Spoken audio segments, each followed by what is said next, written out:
Thanks so much for staying tuned here to Mountain Connections. My next guest has been described as a serial entrepreneur. He is an expert in scaling businesses, and right now he is the CEO of Everbowl, which he founded. His name is Jeff Fenster. How are you doing today, Jeff? Very good. Thank you so much for having me. Thanks for making the trip out here to Park City to come speak with us. We really appreciate it. Before we get into your current venture, let's talk a little bit about your past. How did you get into entrepreneurship? What inspired you to start all of these businesses? Truthfully, I did no plan to be an entrepreneur. I went to law school to be a sports agent, and while in law school decided I didn't want to pursue that career. So when I came out, I didn't know what I was going to do.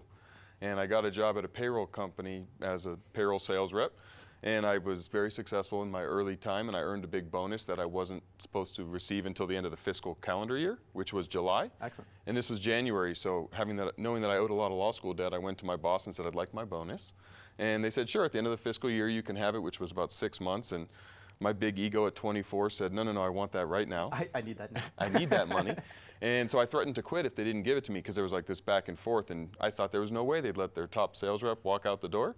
But then they pointed to that door and say, if you want to leave, leave. So I left the very next day and started a payroll company out of my mom's kitchen, and realized I wasn't meant for the bureaucracy of big corporate America, and started my own company. And 14 years later, never looked back. Been loving it ever since. So what are some of the biggest challenges that you've experienced moving into those positions as an entrepreneur, and opening and starting these businesses and taking these concepts from concept to actual product or service? I would say the biggest challenge that I didn't expect to face was just the sheer loneliness of doing it by yourself without a roadmap. You know, when you're an employee, they usually give you collateral, they give you materials, they help show you a path that you can then make your own. Starting your own, it's literally a blank slate. So early on, it was like, well, what do I do now? And it took me a while to understand how to navigate that journey. And I found the best way for me to do it was to start with the end and work backwards. And work backwards. Where do I want to be? What am I trying to accomplish? And then systematically work backwards to figure out what should I be doing today? What do I have to do to accomplish that on a daily basis to get to that end goal, which is really good. And I think it's interesting that you kind of touched on the fact that being a trailblazer in anything is a very appealing, right? You get to be your own boss, you get to do your own things, you get to take the ideas that you have and make them into products, but there's also a big responsibility and kind of a burden that comes along with that in being by yourself and not having that roadmap. So absolutely, that's a huge thing. Would you give that as a piece of advice for maybe people starting their own businesses, to work backwards, figure out what your end goal is, and then try and figure out exactly what steps you need to do to get exactly there? 100%. I think too many people, especially like young entrepreneurs, and not young in age, but young in experience. The big mistake they make is they're only focused on what they're doing today, and they're not realizing that there's so many choices and so many ways to use your time that if you don't know exactly definitively where you're going with a specific target, you're really just kind of aimlessly traveling, and you're wasting so much critical time when you cannot afford to waste it. So if you really want to navigate entrepreneurship and battle the unknown and compete against everyone else who's starting their company, have a clear, distinct goal, and then systematically work backwards from that, and you'll know exactly where you should be spending your time today, and be able to put on, those blinders. Put on the blinders and focus, which so is a really big thing. Let's talk about your current venture, Everbowl. You guys have 24 locations now. You said you're opening another one in the next few weeks. Scaling seems to be your kind of area of expertise. How have you taken Everbowl from, again, a small, maybe single location to now having 24 locations nationwide? So I leverage a concept called vertical integration of multiple startups, being that, my wife will call me a degenerate entrepreneur. I like the serial entrepreneur term. Yeah. But really, it's problem solving through startups, and recognizing that when I opened my very first restaurant, it'll be 3 years ago next month, so we'll be 3 next month. Awesome. Congratulations on that. Thank you. Yeah. And when we opened it, I opened it and it cost me a lot of money, took a lot of time, and I realized, well, I want to scale this, because the mission behind Everbowl is to promote an unevolved lifestyle. That's a word we trademarked. It means to move and eat the way we were meant to be your best self. Through movement and what we consume will allow us to be our best self. And so one of the keys that I needed to figure out was, how do we scale this and open enough units so people have access to our food? And it costs so much money. So one of the big challenges when talking to other restaurateurs about opening restaurants was it costs too much to build them, and it's really hard to deal with the logistics. So I started my own construction company inside of Everbowl called WeBuild.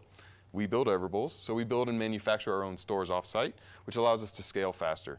And then understanding that the next part was sourcing our own ingredients and dealing with distributors and finding the foods. So I went to Brazil and worked with some partners, and now we source our own superfoods.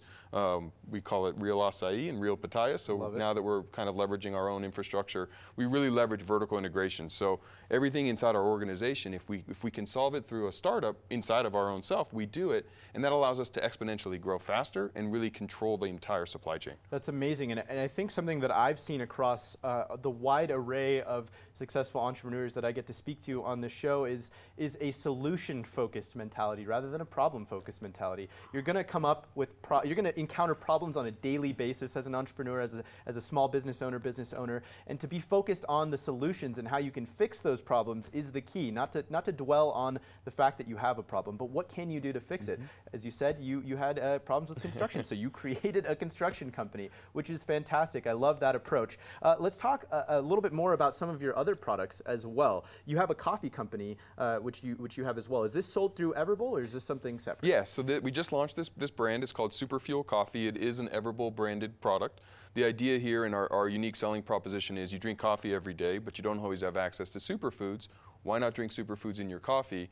And why you would choose ours is because we are the superfood experts. We source our own superfoods. We make sure it's done sustainably, organically, and everything along that path. But additionally, what we wanted to do was be able to build the brand outside of the four walls. And as we continue to promote this unevolved lifestyle, it doesn't help me if I don't have access to people all over the place who I can help improve their daily habits and allow them to be their best self. And so our Super Fuel coffee tastes very good. It tastes more just like a cup of coffee, or we have a few other varieties that will alter the flavor a tad bit, but it's delicious. And it's really a way to hide and disguise eating healthy, and understanding that we came up with the main excuses people make why they don't eat healthy, and what they are is it either costs too much to eat healthy, it doesn't taste good, it doesn't fill you up, or you can't get it. So obviously accessibility for us was opening a lot of stores and being able to provide a product that is available on Amazon and available through our website and available in our stores, but then also to provide ways to trick them to eat healthy and know that a lot of people drink coffee, but a lot of people may not like the taste or don't think they like the taste of superfoods yet.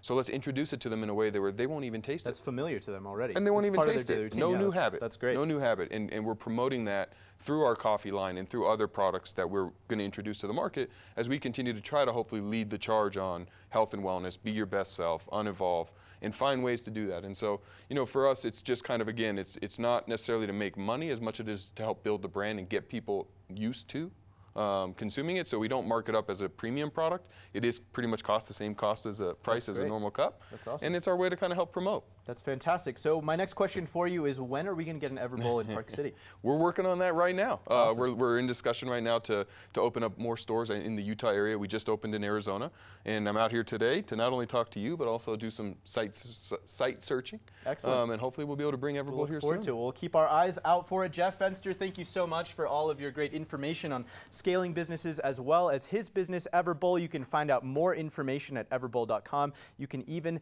get some of this Super Fuel coffee on Amazon or on their website at everbowl.com. And fingers crossed we'll get one here in Park City very soon. We'll be right back with much more right here on Mountain Connections.